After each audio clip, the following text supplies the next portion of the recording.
শীতকাল মানেই পিঠে পুলি আর নতুন গুড়। আখের নয়, খেজুরের। সারা রাত খেজুর গাছ থেকে সংগ্রহ করা হয় রস। একেবারে পাতলা জলের মতো সেই রসকে ঢিমে আঁচে ফুটিয়ে ফুটিয়ে তৈরি করা হয় নলেন গুড়। খেজুর রস যারা সংগ্রহ করেন তাদের বলা হয় শিউলি। এক শিউলি জানালেন, ভোরবেলা কম বেশি 10টির বেশি হাঁড়ি পাওয়াই দুষ্কর। তারপর ঘন্টা 3 ধরে ঢিমে আঁচে জাল দেওয়ার পাশাপাশি সেই রসকে নেড়েই যেতে হয়।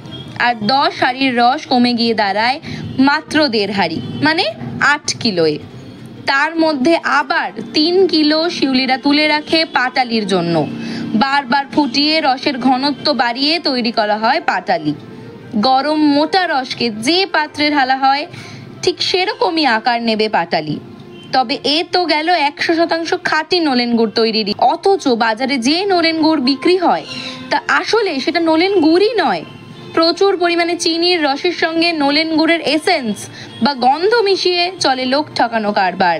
এক শিউলির দাবি, একেবারে খাঁটি নলেন গুড়ের রং হবে সরিষা তেলের মতো, তবে কোনো গন্ধই থাকবে না।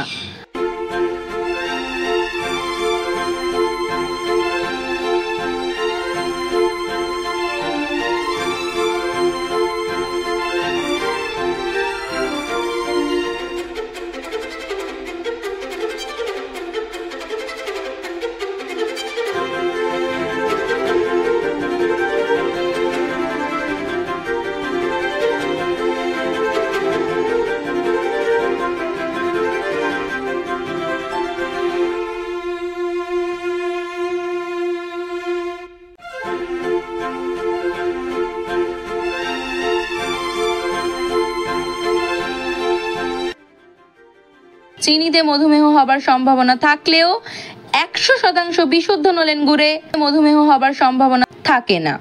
সন্দীপ বসুর রিপোর্ট, দৈনিক সংবাদ অনলাইন, বেলপাহাড়ি, ঝাড়গ্রাম।